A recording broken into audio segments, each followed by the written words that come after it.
Episode 8, 1954, we sat down. The first terrifying moment on the bus after the Brown decision. I didn't think it would happen so fast.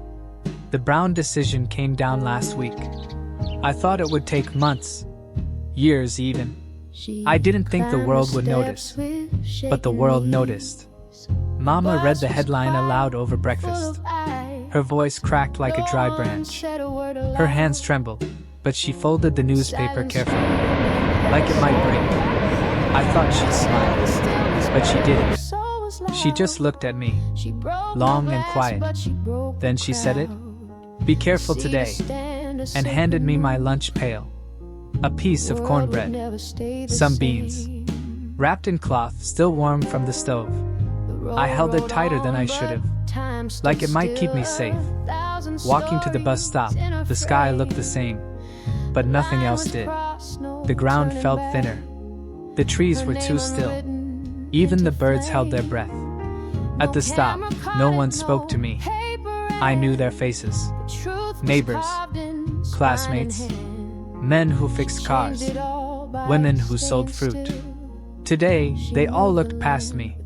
The bus pulled up with a squeal like it was angry. I hesitated. Just a second. Then I stepped on. The floor of the bus felt harder than I remembered.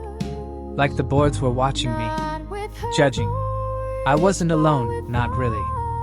But it felt like I was made of glass.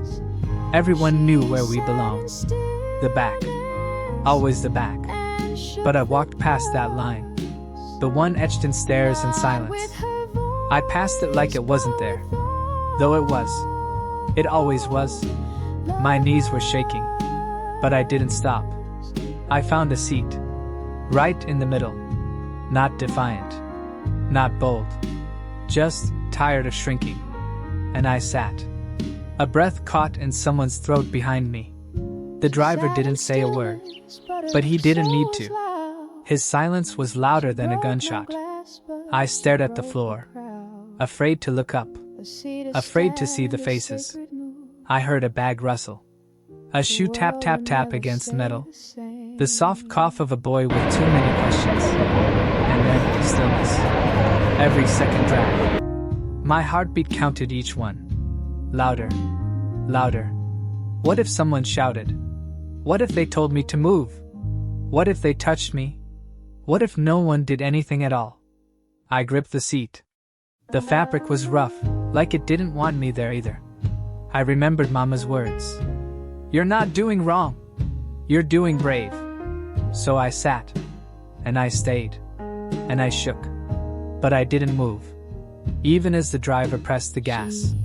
Even as the bus lurched forward. Even as the world behind me stayed quiet.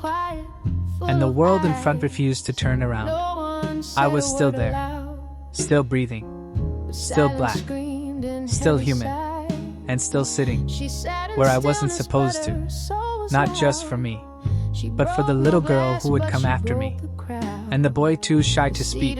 And the old woman with tired feet. I didn't think it would matter. But it did. One seat.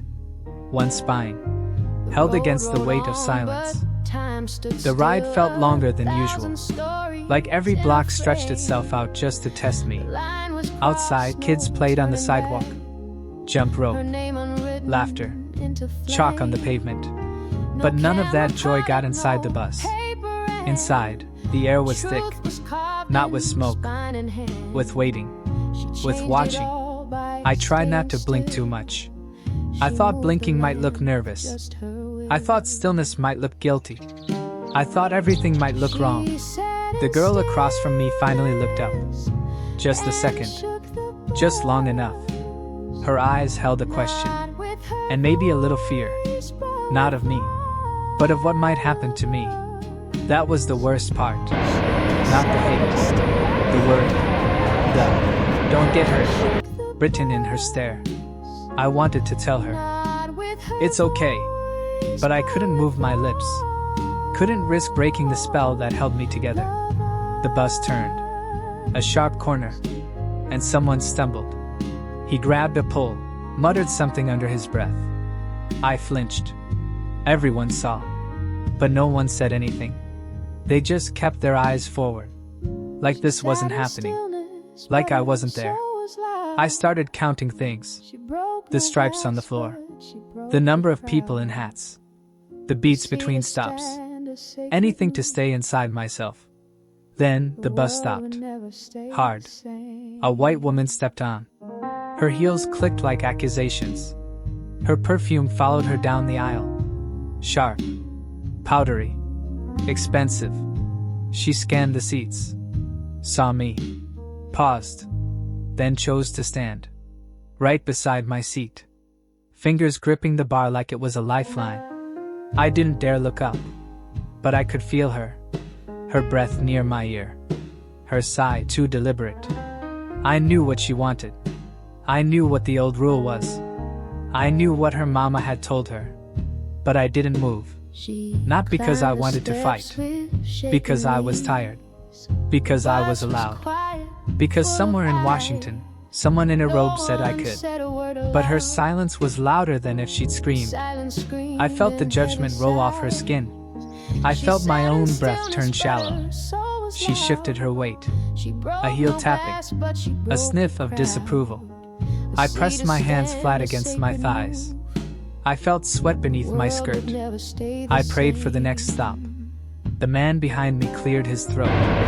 Like he wanted to say something. Like he wanted to remind me where I belong. Where my grandmother sat. Where my father stood, even when his back ached. But he said nothing. The bus kept moving. And so did time. And so did my heartbeat. One thump at a time. I wondered if anyone would write about this. Not the courts. Not the laws. This. The heat in my chest. The ache in my spine. The silence of being watched. I imagined someone years from now, reading this moment, wondering what it felt like. It felt like drowning in dry air. It felt like walking a tightrope, barefoot, over broken glass. It felt like being alive in a place that wanted you erased. But I stayed. And the woman beside me eventually moved. Not because she wanted to. Because her stop came. And with one sharp sniff, she stepped off. No applause. No fight. Just space. And I exhaled. For the first time in 7 blocks. The next stop brought more people. More steps. More eyes. A boy, no older than 12, sat across from me. He wore his school uniform and clutched a book like it was armor. He stared. Not mean, not mocking. Just confused. Like he'd heard about people like me. But never expected to see one. Not here. Not in the middle. I nodded at him. He blinked. Then looked down, embarrassed. But he didn't look away again. Something softened inside me. Because maybe he'd remember this. Maybe one day, when someone told him where someone should sit, he'd remember that woman on the bus. Who just sat. The ride wore on. My back ached. Not from the seat. From holding myself upright for so long. A kind of quiet pain no one else can see. It's strange. How doing nothing can take so much out of you. Just sitting. Just breathing. Just staying. But when you're not supposed to, it costs everything. At one stop, the driver looked at me in the mirror. Just a flicker. Just long enough for me to know. He hated me, or feared me, or maybe both. But he kept driving, and I kept sitting. Each mile passed like a page turning slowly. And then, I realized I was almost home. 3 more stops. Just 3. I could make it. My heart thudded faster now. Not from fear. From something else. A weight. A knowing. Because I had done it. I had sat where I wasn't supposed to. And I was still breathing. And then, from the back of the bus, a voice. Low. Tired. A man. Black. Old. I saw you, he said. I turned. He was wearing a cap, worn smooth at the edges. His eyes were full of time. That took guts, he added. Soft. Like a secret. I didn't answer. Didn't have to. He nodded once. And that was enough. It wasn't praise. It wasn't permission. It was memory. Recognition. Witness. The bus hissed to a stop. My stop. I stood slowly. My knees stiff. My hands damp. And I walked. Not fast. Not slow. Each step was a sentence. Each movement, a testimony. When I stepped off the bus, the sun hit my face. And I smiled. Not because I was safe. Not because I had won. But because I had chosen. To sit. To stay. To be seen. And no one could unchoose that for me. That evening, Mama didn't ask. She just looked at me. And I knew she knew. I put my bag down on the kitchen table. Unwrapped my lunch. The cornbread was still there, untouched. My appetite hadn't survived the ride. She warmed up beans, poured sweet tea into 2 glasses. We didn't talk about the bus, not with words, but in the quiet between sips. I could feel her pride and her fear, wrapped together like a ribbon around something fragile. Later, in my room, I sat on the edge of the bed, shoes still on, dress still creased from the ride. And I thought about tomorrow. Would I do it again? Would they let me? Would I be brave again? Because that's the part they don't tell you. Courage isn't one big moment. It's every little choice after. The next morning, the paper was on the porch. The headlines were about other things. Men in suits. War in places we'll never see. But not the girl on the bus. Not the choice to sit. And maybe that's okay. Because sometimes change doesn't shout. It whispers. In tired bones. In quiet seats. In the spaces no one claps for. Mama handed me my lunch again. Same cloth. Same hands. But this time, she smiled. Just a little. Just enough. At the stop, the bus pulled up. Same squeal. Same door. And I climbed aboard. Again.